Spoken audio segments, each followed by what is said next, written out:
Hello, hello, bonjour les amis, bonjour, j'espère que vous allez bien. Moi je vais bien par la grâce de Dieu. Je vous souhaite une bonne et agréable semaine. Que le Seigneur vous garde, vous protège, vous guide, vous oriente dans les projets de paix, de bonheur, de joie qu'il a pour vous. Alors je vais vous partager une petite discussion que j'ai eue avec ma pote ce matin, au cours de laquelle on a pu s'exhorter mutuellement et vraiment j'ai pu en sortir certaines conclusions. Donc on discutait et comme elle fait études de couture, de mode, elle a du matériel qu'elle commande souvent ici parce que là-bas au pays c'est cher, tu vois. Et donc elle a du matériel ici avec moi. Et elle me disait non, la prochaine fois que tu prévois d'envoyer les choses, envoie-moi tel truc. Et je lui dis bon, connais-tu de tes lourdes machines et tout. Il disait ah, tu sais que moi avant, donc à l'époque, quand je vivais encore ma vie, ça n'aurait pas duré. J'aurais déjà récupéré mes choses depuis. Je dis ma chérie, laisse ça c'était avant. Arrête de dire avant quoi. Ah c'était avant en fait. Donc elle me dit vraiment c'est dur et tout c'est dur en fait. Vraiment je lui dis tu sais. Quand tu décides vraiment d'accepter la volonté de Dieu et de marcher selon lui, tu vas vivre le brisement, tu vas vivre l'humiliation, tu vas vivre le rejet, tu vas vivre l'abandon, tu vas vivre tellement de choses en fait. C'est comme si en fait le Seigneur te pousse dans tes retranchements. En fait c'est dur. Là où avant tu ne manquais pas d'argent, tu vas voir que tu manques d'argent, tu as l'impression d'être seul, que les gens n'ont plus ton temps, les gens ne te calculent pas. C'est parce que en fait, le Seigneur vraiment, il veut bâtir, il veut te bâtir, il veut te transformer, il veut te bâtir. Et comme notre pasteur a l'habitude de dire, le Seigneur est un bâtisseur, il n'est pas un rénovateur. Ça veut dire que lorsque le Seigneur veut, il entre dans ta vie, il va pas venir construire sur des ruines, sur un fondement qui n'est pas de lui. Il va tout enlever. Et c'est parce qu'il enlève tout que tu vis ça, que tu vis le rejet, que tu vis l'abandon, que tu vis la solitude, que tu vis, mais vraiment c'est dur en fait. Et c'est pendant cette période là que le Seigneur il est en train de te tirer, il te tire, il enlève en fait, il va enlever. Avant tu attendais des gens, tu ne dépendais pas de lui, tu faisais les choses par toi-même comme tu voulais, tu savais que bon si je veux avoir ça je peux faire ci, je peux faire ça, je peux appeler tel, mais là vraiment c'est en mode tu dépends de lui, c'est lui seul en fait, et il veut vraiment t'éduquer. Comme on peut le lire dans l'Ancien Testament, lorsque le Seigneur a enlevé le peuple d'Israël d'Égypte pour l'emmener à Canaan et qu'il a fait passer par le désert, le Seigneur leur avait dit que je vous fais passer par là pour vous éduquer comme un père éduque son enfant, ses enfants en fait. Et parce que Dieu est notre Père, il veut nous éduquer, il ne veut pas qu'on ait un caractère qui ne soit pas de lui, tu vois. Il ne veut pas qu'on ait un caractère qui ne l'honore pas, qui ne vient pas de lui, parce que tel il est, tel nous sommes.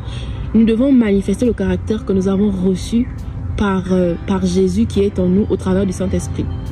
Du coup, on discutait un peu de cela, il disait vraiment c'est compliqué, mais je suis contente, je suis vraiment reconnaissante et tout. Et je dis voilà, je rends grâce à Dieu. Tu vois qu'aujourd'hui tu vis des difficultés, tu vis des moments, des périodes difficiles où vraiment tu as l'impression que c'est dur. Des fois tu dois aller à l'école, tu sais même pas comment tu vas faire, où est-ce que tu vas trouver l'argent de taxi, mais ce qui est sûr, le Seigneur pourvoit toujours. Je lui dis tu vois qu'aujourd'hui tu es très heureuse, tu es épanouie parce que tu es là où le Seigneur voulait que tu sois. Il y a quelques mois, tu vivais bien en apparence. Les gens pouvaient dire mais elle avait ci, elle avait ça, nanani, nanana, mais tu étais inconfortable. Tu étais inconfortable en fait. Tu sentais qu'il y avait un truc qui n'allait pas. C'est-à-dire qu'à ce moment-là, tu ne savais pas forcément mettre le mot sur ce que tu vivais, mais tu étais très inconfortable. Tu n'arrivais pas, c'était dur en fait. En fait, tu n'étais pas à l'aise, tu n'étais pas épanouie. C'est-à-dire que tu étais dans une situation où les gens t'enviaient à la limite, tu vois, mais intérieurement, tu sentais qu'il y avait un truc. Tu sentais que non, je peux pas. Je n'en peux plus en fait. Et c'est parce que Dieu te faisait sentir cet inconfort. Je lui ai dit, tu sais, lorsque Dieu t'appelle, lorsque Dieu t'a appelé, t'a choisi, si c'est pas un matin, ce sera un soir. Forcé, si c'est pas toi-même qui décide de te laisser aller, il va le faire par la force et tu vas pas aimer. Tu vas pas aimer. Soit tu coopères, tu obéis, tu y vas, soit c'est pas le cas. Et donc, tu vas te mettre à être, tu vas te mettre dans certaines situations. Tu vas forcer. C'est inconfortable, tu n'es pas à l'aise, mais tu forces parce que tu ne veux pas vraiment obéir. Tu ne veux pas répondre à l'appel. Tu vas vivre des choses et tout. Tu as l'impression que mais c'est comment? Et pourtant j'ai tout pour être heureuse. Les gens m'envient, les gens me disent ah oui, toi tu es bien, nanana. Mais en fait, tu n'es pas là où Dieu veut que tu sois. Tu es peut-être là où les hommes t'admirent, les hommes t'apprécient là où tu as peut-être un certain confort et encore, mais c'est pas là où Dieu veut que tu sois. Et quand tu acceptes vraiment d'être là où Dieu veut, même quand c'est dur, même quand c'est... En fait, le Seigneur pourvoit toujours. Le Seigneur fait toujours en fait. Et on en discutait, je dis vraiment, je rends grâce à Dieu, je bénis le Seigneur parce que c'est pas donné. C'est vraiment pas donné de se dire, ok Seigneur, je lâche prise, j'accepte de te suivre en fait. J'accepte. Tu m'as fait une proposition, j'accepte, tu vois. Et c'est pas forcément, c'est pas donné, c'est pas facile parce que vivre ces choses-là, c'est dur. C'est ce qu'on appelle le désert. Et donc je lui disais que moi je pense que les gens qui n'ont pas Christ et qui ne marchent pas dans la volonté de Dieu ne sont pas heureux. Parce que je pense que les gens qui n'ont pas le Seigneur sont toujours à la recherche de quelque chose. La recherche des choses, les gens vont tout faire pour avoir des nominations, le pouvoir, l'argent, les femmes, mais ils ne sont jamais satisfaits. Tu as l'impression qu'ils en veulent toujours un peu plus, c'est comme ça. Parce que en réalité, en vérité, ce dont tu as besoin, c'est la présence de Dieu. Ce dont tu as besoin, c'est de vivre en harmonie avec ton Créateur, avec celui qui t'a appelé, avec celui qui t'a établi, avec celui qui a ses projets pour toi en fait.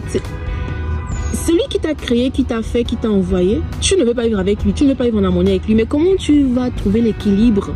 Comment tu auras l'équilibre? Comment tu sauras où aller, quoi faire, quand le faire, comment le faire? Il n'y a pas d'autre solution en fait. Il n'y a pas d'autre solution. Et je lui disais tantôt que je comprends encore mieux le fait qu'il y a des personnes, tu as l'impression qu'elles ont tout, mais elles ne sont pas heureuses. Tu vas te dire, mais tu as tout pour être heureux, mais parce que justement... C'est pas ça. Ce sont des artifices, ce sont des compléments, tu vois. Dieu n'est pas contre ces choses-là. Mais la base des bases, c'est être en harmonie avec lui. La base des bases, c'est reconnecter véritablement avec lui. Et donc, je disais, waouh, c'est tellement bon. Et alors, elle me parlait du psaume 23. L'Éternel est mon berger, ne me manquerait de rien. Même lorsque je marche dans la vallée de l'ombre de la mort, je ne crains aucun mal. Et il disait, mais en fait, la vallée de l'ombre de la mort en question, c'est ça, c'est le désert. C'est la difficulté, c'est tu ne vois rien en fait. Tu as l'impression que, mais Seigneur, je ne vois rien, il n'y a rien là, je fais comment, on va où? Mais Dieu est là. Sa houlette et son bâton te rassurent. Il est là, il prend soin de toi, il veille sur toi. Tu n'es pas seul, tu n'es pas seul en fait. Et donc, j'aimerais vraiment encourager quelqu'un à décider réellement de lâcher prise et de dire, Seigneur, je veux t'obéir. Je peux lire ta parole et ne pas la comprendre, mais je décide d'obéir. Je décide que je veux obéir. Je décide que je veux te suivre. Je ne comprends pas. Alors révèle-moi par le Saint-Esprit, parle-moi, enseigne-moi, montre-moi. Mais je décide vraiment d'obéir. Je décide que ta parole est ce sur quoi je marche. Ta parole est ce que je pratique en fait dans ma vie. Et c'est là que tu vas avoir le bonheur. Des fois, les gens pourront dire, mais celle n'a pas ci, elle n'a pas ça. Des fois, tu es là, tu sais même pas ce que tu vas manger demain. Mais est-ce que tu t'inquiètes? Dieu est mon pourvoyeur. L'or et l'argent lui appartiennent. Dieu est mon pourvoyeur. Il est le pourvoyeur par excellence en fait. Ça veut dire Dieu pourvoit toujours. Lorsque tu t'attends à lui, lorsque tu mets ta confiance en lui, lorsque tu décides de subir, c'est-à-dire de renoncer, d'abandonner, de t'éloigner, de te consacrer pour lui, Dieu pourvoira toujours. Peut-être pas comme tu penses, peut-être pas comme tu imagines, peut-être pas comme tu avais l'habitude, mais Dieu pourvoira toujours en fait. Et vraiment, j'aimerais encourager quelqu'un. Tu hésites parce que tu te dis, ah, si je laisse cette vie-là, je fais comment? Je mange comment? Je fais quoi? L'humiliation. Les gens vont se moquer de toi. Toi qui joues à la grande go, maintenant tu vas en train de demander 2000 à quelqu'un. C'est dur. Oh my God, c'est dur. Tu vas maintenant en train de demander 2000 à quelqu'un que, oh, je vais manger quoi? Tu réfléchis que je pars à l'école comment? Mais, Seigneur, tu pourvoiras. C'est ça en fait. J'aimerais t'encourager, Sista Boda. J'aimerais t'encourager à lâcher prise. Tu sais que ce que tu vis là n'est pas là où Dieu veut que tu sois. Tu n'es pas confortable, tu n'es pas à l'aise, tu n'as pas la paix. Et même tu peux avoir un semblant de paix. Tu peux avoir un semblant de paix. La Bible dit, Jésus a dit, je vous laisse ma paix, je vous donne ma paix, mais pas comme le monde. Ça veut dire que le monde donne une paix, mais la paix que le monde donne est superficielle. La paix que le monde donne est souvent basée sur tes efforts, tes avoirs, toutes ces choses-là, alors que Dieu te donne la paix juste parce que Jésus habite en toi, juste parce que tu as accepté Jésus. Jésus est comme la porte qui nous emmène à Dieu. Il a dit que nul ne peut aller au Père sans passer par lui. Jésus est la porte qui nous emmène à Dieu. C'est-à-dire que lorsque tu reçois Jésus, c'est qui t'ouvre la porte. Il a dit dans Jérémie 29, 11, vous me chercherez et vous me trouverez si vous me cherchez de tout votre cœur. Ça veut dire que l'instant où tu acceptes Jésus, c'est pour ça que je disais en début qu'il y a des gens même qui sont à l'église qui ont accepté Christ, mais qui vivent aussi cet inconfort. Tu peux avoir accepté Jésus, mais tu peux vivre cet inconfort parce que tu ne cherches pas Dieu. Et la recherche de Dieu en question, c'est ça qui va emmener la paix. Et cette recherche passe par méditer, lire et méditer la parole de Dieu tous les jours, décider d'obéir, demander à Dieu la force et la capacité de se soumettre à sa volonté entièrement, pas en partie, pas quand ça t'arrange, mais totalement, entièrement, de te dire je veux obéir à la parole de Dieu, je veux marcher selon ce qu'il me dit, même si c'est dur, même si je ne comprends pas. Ce qui est sûr, c'est que la Bible dit que la parole de Dieu, les commandements de Dieu ne sont pas trop durs. C'est possible. S'il me dit de le faire, c'est qu'il y a en moi la capacité de le faire. Et je vais soupirer après. Peut-être que je ne sais pas par où commencer, je ne sais pas comment commencer, je ne sais pas comment faire, mais je sais que Dieu est là par son esprit en moi pour me faire vivre les projets qu'il a pour moi. Et je disais tantôt que Jésus est la porte qui va nous faire entrer pour aller jusqu'à Dieu.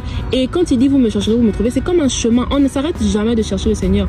On va découvrir tout le temps des choses avec lui. Mais le chercher nécessite de passer du temps dans la parole, passer du temps à lire, à méditer la parole, passer du temps à écouter les enseignements, à jeûner. C'est vraiment ça.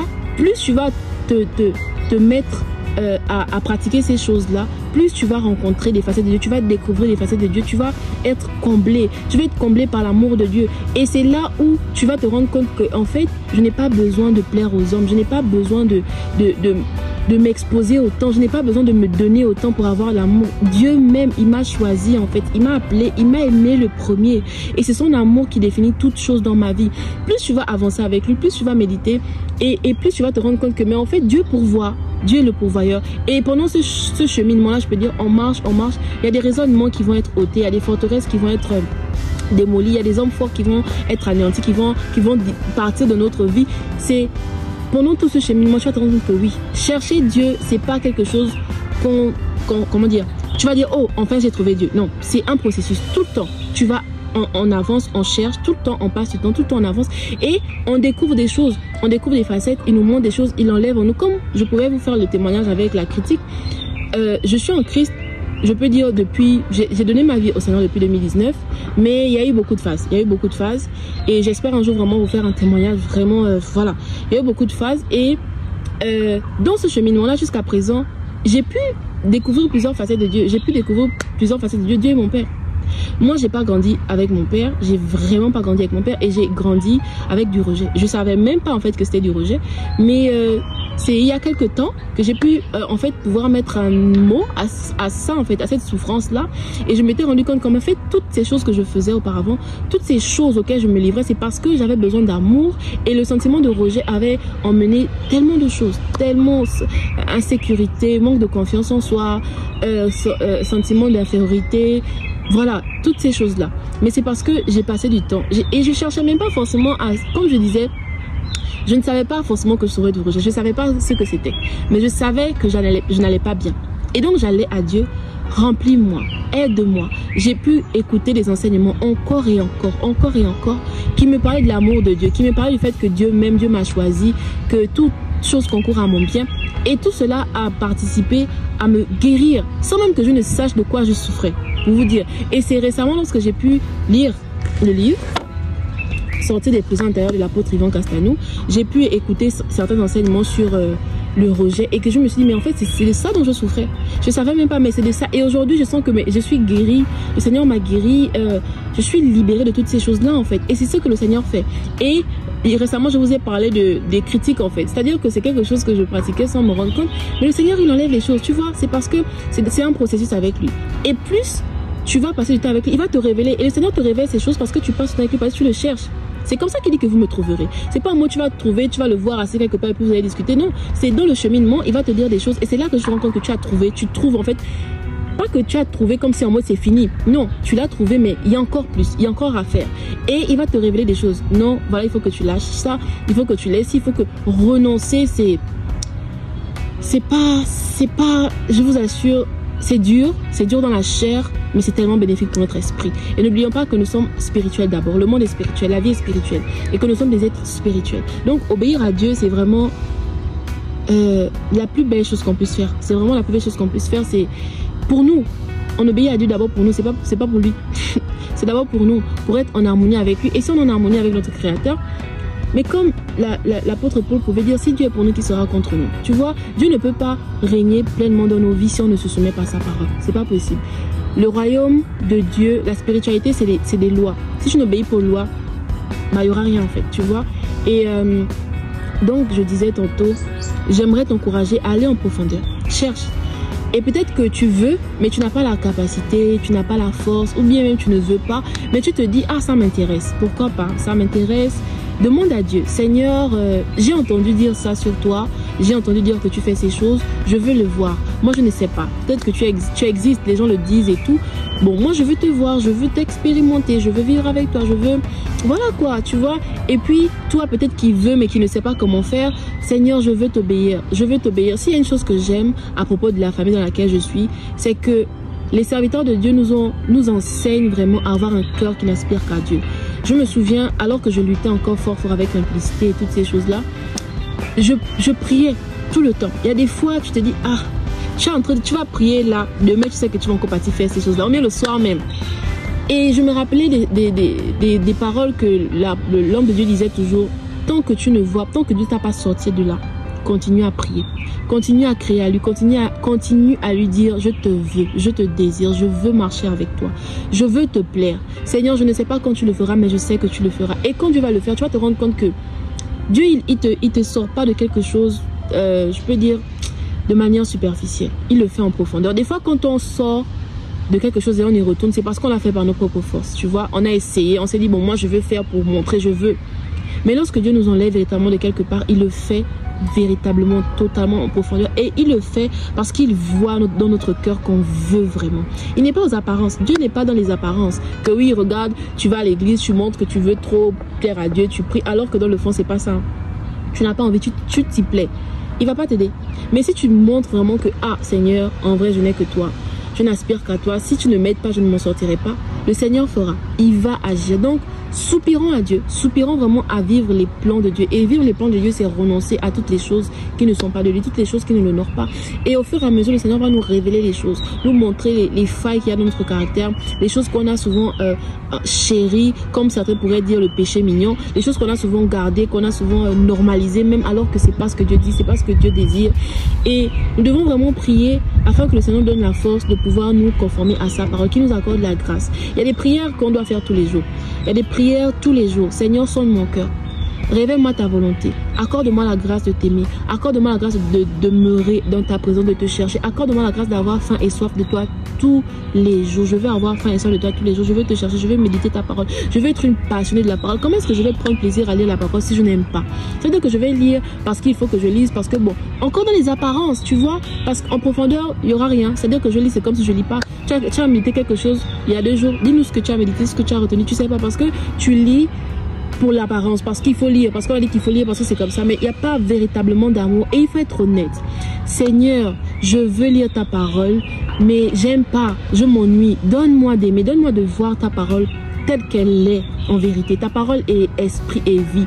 Ta parole donne la vie. Ta parole est là pour me donner la vie, pour me transformer, pour me renouveler. L'apôtre Paul pouvait dire, ne vous conformez pas au siècle présent, mais soyez transformés par le renouvellement de l'intelligence, afin que vous puissiez discerner quelle est la volonté de Dieu, ce qui est bon, agréable et parfait. C'est au travers de la parole. C'est parce que je passe du temps avec la parole de Dieu que le Saint-Esprit ouvre mon intelligence. Et même lorsque je ferai face à des épreuves, face à des difficultés, le diable va souvent venir te rappeler ton passé. Le diable va souvent venir te rappeler que avant tu ne chômais pas, tu ne manquais pas de 10 000 francs, tu ne manquais pas de ceci, de cela.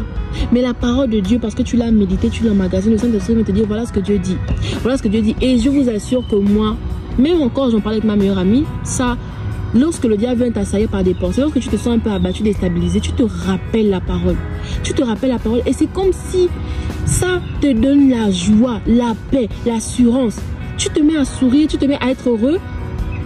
Parce qu'en fait, c'est l'un des rôles. La parole est puissante. La parole de Dieu est puissante. Hier soir, j'étais là.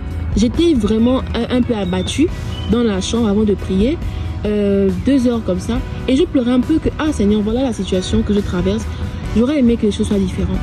J'aurais vraiment aimé que les choses soient différentes. J'ai mal, ça me fait mal. Je pleurais. Et le Saint-Esprit pouvait m'encourager à dire la parole. Et ça, c'est l'une des choses que l'homme de Dieu, l'apôtre Yvan Cassa nous a souvent dit, c'est que Même si tu pleures, tu as mal, pleure dans la présence de Dieu et déclare la parole.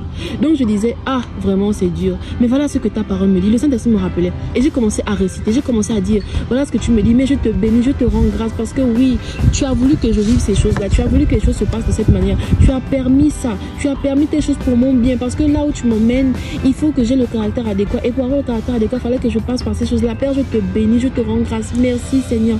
Merci infiniment, Papa, je te bénis. Et là, c'est comme si vraiment toute cette lourdeur, cette tristesse, tout s'envole en fait. Tout s'envole. Tu es maintenant en joie, en paix. Tu enjoy le moment en fait, tu vois. Vraiment, allons plus loin. Allons en eau profonde.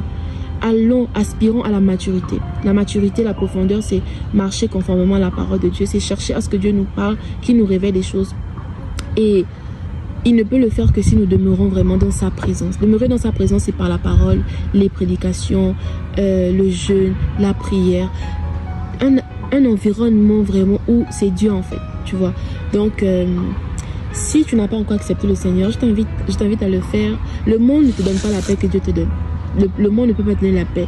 Moi, j'ai la conviction que ceux qui ne sont pas vraiment connectés avec Dieu, qui ne marchent pas continuellement avec lui, qui ne le cherchent pas continuellement, ne sont pas heureux. Le monde ne peut pas te donner la paix que Dieu te donne. Le monde ne peut pas te donner la paix que Dieu te donne. Dieu te donne une paix qui n'est pas superficielle. Dieu te donne une paix qui est basée sur sa parole. Ce qui fait que lorsque tu fais face à des difficultés, il suffit juste que tu déclares la parole et tu vas voir la paix qui va t'envahir, qui va envahir le lieu dans lequel tu seras. Si tu n'as pas encore fait la paix avec le Seigneur, invite Jésus dans ta vie. Jésus t'aime. Dieu t'aime, il t'a choisi. Dieu t'a voulu. Peu importe ce que tu vis, peu importe ce qu'on t'a souvent dit, Dieu t'a voulu, Dieu t'a choisi. Dieu a voulu que tu sois là où tu es aujourd'hui. Invite Jésus, dis-lui, Seigneur Jésus, viens régner. Viens prendre les rênes de ma vie, viens prendre le contrôle. Je suis fatiguée de lutter. Je suis fatiguée, je n'en peux plus de toujours vouloir. Je veux quelque chose, dès que j'ai la chose, après je me sens vide. C'est comme s'il en faut plus, il en faut plus. Et tu finis par t'épuiser. C'est ça le rôle de l'ennemi. Et tu finis par t'épuiser, à être découragé, à te dire, bon, mieux, voilà, je m'abandonne, je fais ce que je veux. Non. Dieu est là pour vraiment combler ce vide-là. Dieu est là pour vraiment combler ce vide que tu peux ressentir. Toute cette tristesse, toutes ces choses auxquelles tu peux être confronté, c'est là. C'est pour ça qu'il est là. Donc, invite-le, qu'il vienne vraiment prendre le contrôle et dis-lui, je veux te connaître véritablement. Je veux te connaître. Je veux connaître ton cœur. Je veux connaître tes voix. Je veux t'aimer. Je ne sais pas, mais je veux le faire parce que c'est ce que tu me dis de faire dans ta parole. Et vu que tu veilles sur ta parole pour l'accomplir, c'est ta parole c'est sur ta parole que je veux me baser. Ta parole doit être le socle de ma vie. Alors donne-moi la force et la capacité. Et le Seigneur le fera, je t'assure. En tout cas, c'était le petit message. Petit message, plus de 20 minutes et puis j'ai dit petit message. Moi, je vous ai dit que j'aime parler. Quand je commence là, il n'y a que le Seigneur. En tout cas, ça m'a fait plaisir de faire ce message-là. Je vous encourage, je nous encourage. Si vous avez des challenges, si vous voulez parler à quelqu'un, je vous mets mon WhatsApp. Écrivez-moi, on va discuter, on va parler. On peut prier également si vous voulez. Écrivez-moi. Donc, prenez soin de vous. Que Dieu vous garde et à très prochainement pour une autre vidéo.